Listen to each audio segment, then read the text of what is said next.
Hundreds of years of activity, there's people that have lived here that are still here, you know, even today.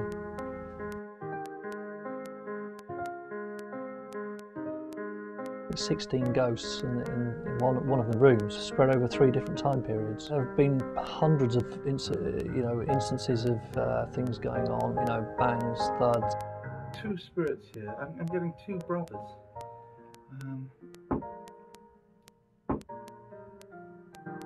Noises and sounds, mostly at night, particularly the latch being rattled as if somebody's opening and closing it.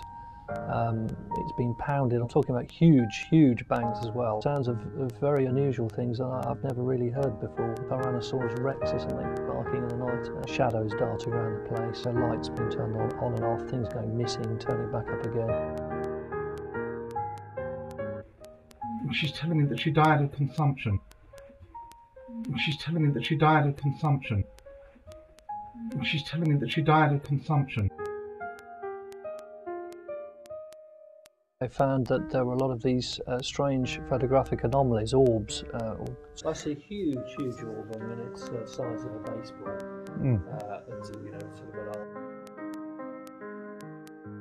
And there are spirits building and shaping things in the cabinet. Look, and I was expecting a Noxus thing rather than just the normal, you know, the lights you see at the end of your eye. Buy another hand.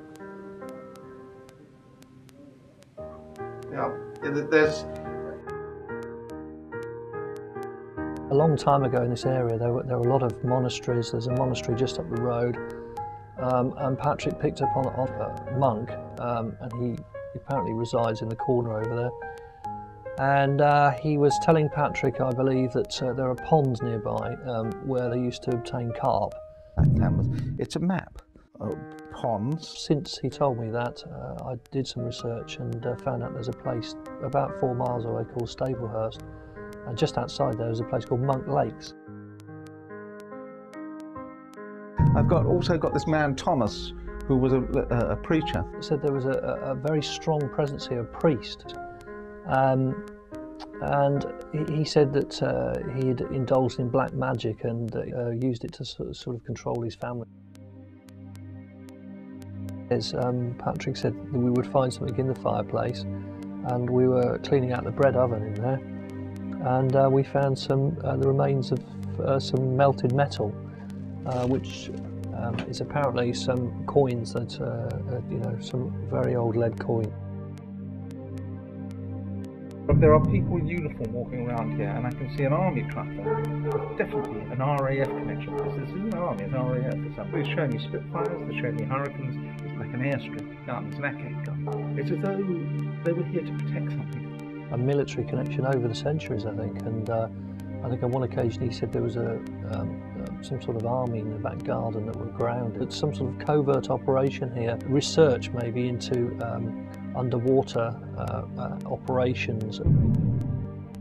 They were submerged, so they were doing experiments here. He also identified a landing strip. He said there was a gun battery here. I mean, I had no knowledge about any of this. We did some metal detecting, found some bits of an aircraft. Found this bayonet in the field. Talking to the neighbours, they said that this farm was actually called Searchlight Farms in the Second World War.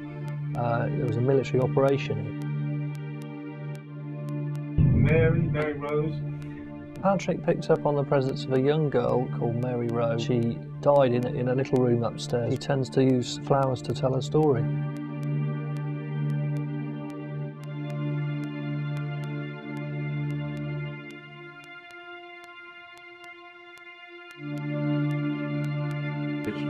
Or to each individual.